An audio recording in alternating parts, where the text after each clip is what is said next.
السلام علیکم ورحمۃ اللہ وبرکاتہ۔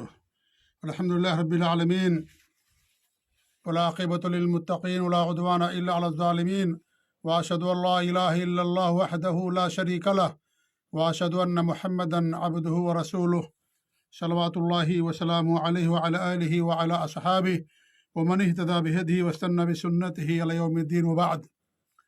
معزز و مکرم ناظرین و مشاہدین و مشاہدات، سامعین و سامعات، بڑے گناہوں کی پہچان آپ لوگوں کے سامنے مسلسل ہر ہفتہ بیان کرنے کی کوشش کی جا رہی ہے۔ اب تک 14 علامتیں ہم نے آپ کے سامنے بیان کی ہیں۔ آج 15ویں علامت آپ کے سامنے بیان کرنے کی کوشش کریں گے، اور وہ یہ ہے کہ جس گناہ یا شخص کے بارے میں آپ صلی اللہ علیہ وسلم نے برات فرمایا ہو، بیزاری کا اظہار فرمایا ہو کہ ہمارا اس سے کوئی تعلق نہیں، میں اس سے بری ہوں، تو ایسی صورت میں وہ گناہ بڑا گناہ مانا جاتا ہے۔ اگر وہ بڑا گناہ نہ ہوتا تو آپ اس سے برات کا اظہار نہ فرماتے۔ چند گناہوں کے بارے میں آپ نے الفاظ استعمال کیے ہیں کہ میں ان سے بری ہوں یا میں اس چیز سے بری ہوں۔ وہ ساری حدیثیں وہ جس کے بارے میں ہمارے نبی نے فرمایا ہے وہ تو ہم نہیں بیان کر سکتے، نہ ہمارا مقصد ہے، بس صرف پہچان ہم بیان کرتے ہیں آپ کے سامنے، اور کچھ دلیلیں یا کچھ علامتیں یا کچھ شواہد اور حدیثیں پیش کر دیتے ہیں تاکہ مسئلہ آپ لوگوں کے سامنے واضح ہو جائے۔ تو آئیے کچھ ایسے گناہوں کو جاننے کی کوشش کرتے ہیں جن کے بارے میں ہمارے نبی صلی اللہ علیہ وسلم نے یہ فرمایا ہے کہ میں ان سے بری ہوں۔ صحیح بخاری کی روایت ہے کہ ابو موسیٰ اشعری رضی اللہ تعالیٰ عنہ کو تکلیف ہوئی تو انہیں غشی طاری ہو گئی، اور ان کا سر ان کی کسی بیوی کے گود میں تھا، تو ان کی بیوی نے کوئی بات کہی تو وہ کچھ جواب نہ دے سکے، لیکن جب ان کو افاقہ ہوا تو انہوں نے یہ فرمایا انا بریء ممن برئ منہ رسول اللہ صلی اللہ علیہ وسلم، کہ میں اس چیز سے بری ہوں جس سے اللہ کے رسول صلی اللہ علیہ وسلم بری ہیں۔ پھر کیا کہا کہ ان رسول اللہ صلی اللہ علیہ وسلم برئ من السالقہ والحالقہ والشاقہ، کہ اللہ کے رسول صلی اللہ علیہ وسلم سالقہ سے بری ہیں، حالقہ سے بری ہیں، شاقہ سے بری ہیں۔ سالقہ کا مطلب یہ ہوتا ہے جو مصیبت کے وقت اپنی آواز بلند کرے، اس کو سالقہ کہا جاتا ہے۔ چیخنا یا اور رونا اور دھونا، یہ سالقہ کا معنی ہے، آواز اونچی نکالنا۔ اور حالقہ کہتے ہیں جو اپنے بال کو مڑا دے مصیبت کے وقت، پریشانی کے وقت، کسی کی موت آ گئی یا کوئی پریشانی آ گئی تو اپنے بال کو مڑا دے، اسے حالقہ کہا جاتا ہے۔ وہ شاقہ کہتے ہیں جو اپنے گریبان کو پھاڑے، جیب کو یعنی گریبان کو پھاڑے، کپڑوں کو پھاڑے، اس کو شاقہ کہا جاتا ہے۔ تو انہوں نے فرمایا کہ میں ایسے لوگوں سے بری ہوں۔ تو اس سے معلوم ہوا کہ وفات پر یا مصیبت پر چیخنا، چلانا، رونا، پیٹنا، یا گریبان چاک کرنا، یا کپڑے پھاڑنا، یا اپنے بال کو مڈا لینا، یہ سب بڑا گناہ ہے۔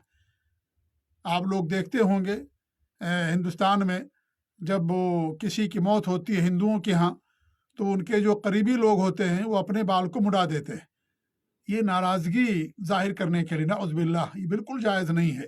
یہ سب کرنا اللہ کے فیصلے پر ناراضگی کا اظہار کرنا ہوتا ہے۔ ہم اللہ کے فیصلے پر ہمیں راضی ہونا چاہیے۔ اللہ جو بھی فیصلہ کرتا ہے اس فیصلے کے اندر خیر ہوتا ہے، بھلائی ہوتی ہے، بہتری ہوتی ہے، ہمیں نہیں معلوم، گرچہ بظاہر اس کے اندر نقصان ہے، گرچہ بظاہر اس کے اندر تکلیف ہے، لیکن اسی کے اندر ہی بھلائی ہوتی ہے۔ حضرت خضر علیہ السلام نے کشتی توڑ دی، اسی کے اندر بھلائی تھی۔ بچے کو قتل کر دیا، اللہ تعالیٰ کے حکم سے، اسی کے اندر بھلائی تھی۔ تو بظاہر کوئی شر نظر آتا ہے لیکن اسی کے اندر خیر ہوتا ہے، اللہ بہتر جاننے والا ہے۔ رات کے بعد ہی صبح آتی ہے، رات کے بعد صبح آتی ہے، اور تنگی کے بعد آسانی آتی، ان مع العسر یسرا۔ اللہ کے رسول صلی اللہ علیہ وسلم کی ولادت سے پہلے ان کے والد کا انتقال ہو گیا، 6 سال کے ہوئے والدہ کا انتقال ہو گیا، 8 سال کے ہو گئے دادا کا انتقال ہو گیا، یتیمی کی زندگی آپ نے گزاری۔ ابو طالب جو آپ کے مشفق اور مہربان چچا تھے، انہوں نے آپ کی کفالت کی، لیکن کون جانتا تھا کہ وہ لڑکا یا وہ شخص جس نے اپنے باپ کا منہ نہیں دیکھا، اور 6 سال کی عمر میں والدہ کی وفات ہو گئی، 8 سال کی عمر میں دادا کی وفات ہو گئی، کسے معلوم تھا کہ آگے چل کر کے پوری دنیا کا امام بنے گا، سب کا پیشوا اور رہبر بنے گا؟ تو اللہ رب العالمین کے فیصلے پر جب انسان راضی ہوتا ہے تو اللہ اس کے اندر خیر کرتا ہے۔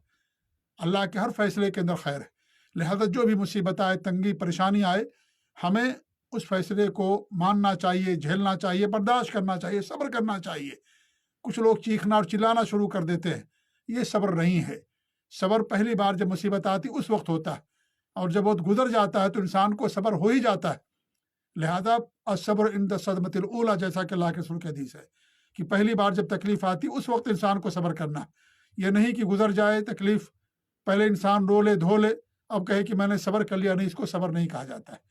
لہذا یہ بڑا گناہ ہے کسی کو فات پر رونا، چیخنا، چلانا، گریبان پھاڑنا، یا اپنے کپڑے پھاڑنا، یا سر کا مڈا لینا، بال کا مڈا لینا، یہ ساری چیزیں بڑے گناہوں میں ایسی آتی ہیں۔ ہمارے نبی صلی اللہ علیہ وسلم نے ان سے برات کا اظہار فرمایا۔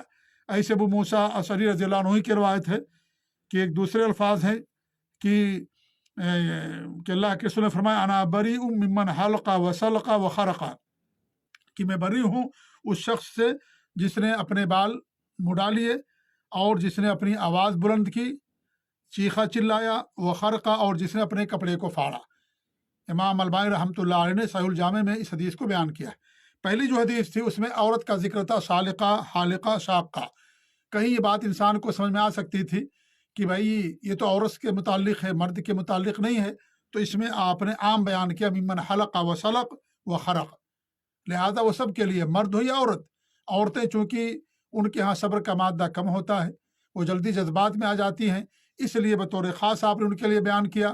یا اللہ کے رسول کے زمانے میں عورتیں ماتم کیا کرتی تھی، چیختی اور چلاتی تھی، ان کی طرف سے زیادہ یہ ہوتا تھا، اور آج بھی یہ چیز ہے، مرد صبر کر لیتا لیکن عورتوں کو صبر کم ہوتا ہے، تو اس لیے بطور آپ نے بیان کیا۔ ورنہ وہ گناہ سب کے لیے ہے، مرد کرے گا تو بھی گناہ ہوگا، بڑا گناہ ہوگا۔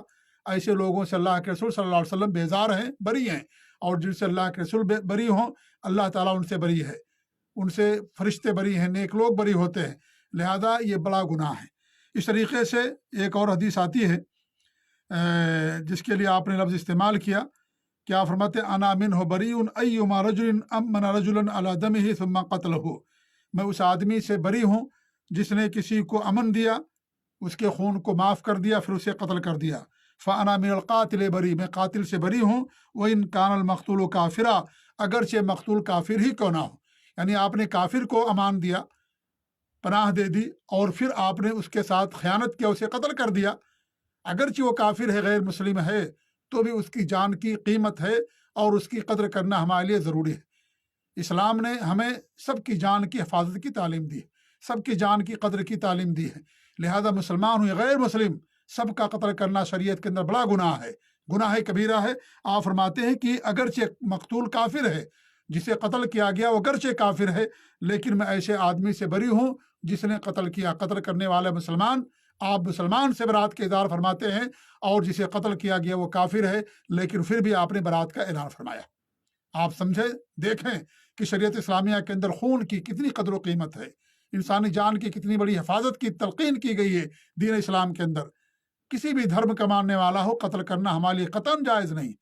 ہم اپنے اخلاق سے اس کو دین کی دعوت دیں، اسلام کی دعوت دیں، اچھا معاملہ کریں، اچھا ویوہار کریں، اسے قتل کرنا قطعاً ہمارے لیے جائز نہیں ہے کہ ہم اسے قتل کر دیں، حرام ہے ایسا کرنا، اور ایک ناحق قتل کرنا پوری انسانیت کے قتل کے مرادف ہے، جیسا کہ اللہ رب العالمین نے قرآن مقدس کے اندر ارشاد فرمایا۔ لہذا فرماتے میں ایسے انسان سے بری ہوں جو کسی کو امان دینے کے بعد اسے قتل کر دے۔ آج آپ دیکھیں کوئی ملک ہوتا ہے، ملک کا سربراہ غیر مسلموں کو اپنے ملک میں بلاتا ہے، علاج کے لیے، تعلیم کے لیے، ان سے سیکھنے کے لیے، روزی کی تلاش کے لیے وہ لوگ آتے ہیں، انہیں باقاعدہ ویزا دیا جاتا ہے، ان کی جان کو گویا کی امان دے دیا گیا ہے، لہذا اس شخص کی جان کی حفاظت کرنے کی ذمہ داری اس ملک کے سربراہ اور وہاں کے ذمہ داروں پر عائد ہوتی ہے۔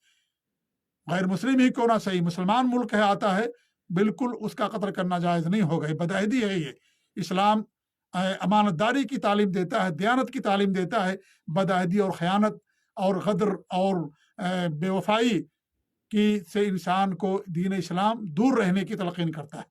لہذا اگر کوئی آدمی ایسے لوگوں کو قتل کرتا ہے تو وہ اللہ کے رسول صلی اللہ علیہ وسلم ایسے لوگوں سے بری ہیں، یہ حرام ہے شریعت کے اندر۔ پھر آپ فرماتے ہیں وَهُوَ يَحْمِلُ لِوَاءَ غَدْرٍ يَوْمَ الْقِيَامَةِ، وہ قیامت کے دن غدر اور بے وفائی اور خیانت کا جھنڈا اس کے ہاتھ میں ہوگا۔ ابن ماجہ اور ابن حبان کی حدیث ہے،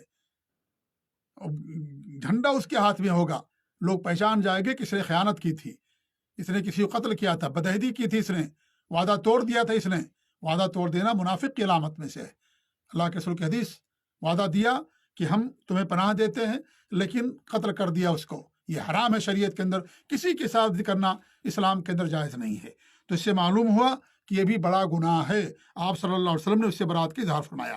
اس طریقے سے صحیح مسلم میں اللہ کے رسول صلی اللہ علیہ وسلم کی حدیث ہے کہ اللہ تعالیٰ ارشاد فرماتا ہے، یہ حدیث قدسی ہے، انا اغنى الشرکاء عن الشرک، میں تمام شرکا سے شرک سے بے نیاز ہوں۔ فمن عمل لی عملا، جس نے میرے لیے کوئی عمل کیا، اشرک فیہ غیری، اس میں میرے علاوہ کسی کو شریک کر لیا، فانا منہ بری، میں ایسے لوگوں سے بری ہوں۔ وہ للذی اشرک، وہ عمل اس کے لیے ہوگا جس کو اس نے اس عمل میں شریک کیا۔ یعنی انسان نے ریاکاری کی، دکھاوا کیا، اللہ کی خالص سے بات نہیں کی، دوسرے کو شریک کر لیا دکھاوے کے طور پر، ریا اور نمود اور شہرت کے طور پر، تو آپ فرماتے ہیں کہ وہ عمل اس کے لیے ہوگا جس کو اس نے شریک کیا، اور میں اس سے بری ہوں، میرا اس سے کوئی تعلق نہیں۔ کون فرماتا ہے؟ اللہ رب العالمین فرماتا ہے۔ حدیث قدسی صحیح مسلم کی روایت۔ اس سے معلوم ہوا ریاکاری شرک ہے، یہ حرام اور ناجائز ہے۔ اور اگر ریاکاری یہ انسان کے عقیدے کے اندر ہو، اگر یہ انسان کے عقیدے کے اندر ریاکاری ہو تو یہ کیا ہے؟ یہ تو بڑا یہ کفر ہے، یہ نفاق ہے۔ اگر انسان کے عقیدے کے اندر یہ چیز ہوتی ہے تو اس سے معلوم ہوا کہ ریاکاری بھی بڑا جرم ہے۔ جیسے منافق اللہ کے رسول کے زمانے میں ان کے ایمان میں ریاکاری تھی، تو مسلمان ہی نہیں ہیں، لیکن اگر ایمان میں ریاکاری نہیں ہے، وہ ایمان لاتے ہیں صحیح لیکن عمل میں ریاکاری ہے، تو یہ بھی شرک ہے، لیکن یہ چھوٹا شرک ہے۔ ایسے لوگوں سے اللہ تعالیٰ بری ہے۔ اس لیے قیامت کے دن عالم لایا جائے گا، مجاہد آئے گا، مالدار آدمی آئے گا، تینوں کو اللہ نے نعمتیں دی، تینوں عمل بھی کیا، لیکن ریاکاری تھی، اللہ تعالیٰ ان تینوں کو جہنم میں داخل کرنے کا حکم دے گا۔ پیشانی اور ناک کے بل گھسیٹتے ان کو جہنم میں داخل کر دیا جائے گا۔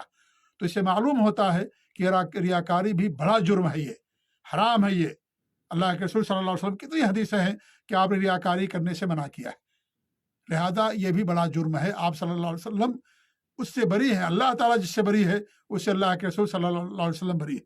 تو جس گناہ کے بارے میں یہ الفاظ استعمال کیا جائے شریعت کے اندر، اس کا مطلب یہ ہے کہ وہ حرام اور ناجائز ہے اور وہ بڑا گناہ ہے۔ اللہ تعالیٰ سے دعا ہے کہ اللہ رب العالمین ہمیں ہر طرح کی گناہوں سے محفوظ رکھے، اللہ رب العالمین ہم سب کی حفاظت کرے، اللہ تعالیٰ ہم سب کو توحید اور سنت پر قائم رکھے، آمین۔ وصلی اللہ علیہ نبینا محمد وعلی آلہ وصحبہ اجمعین، وجزاکم اللہ خیر، والسلام علیکم ورحمۃ اللہ وبرکاتہ۔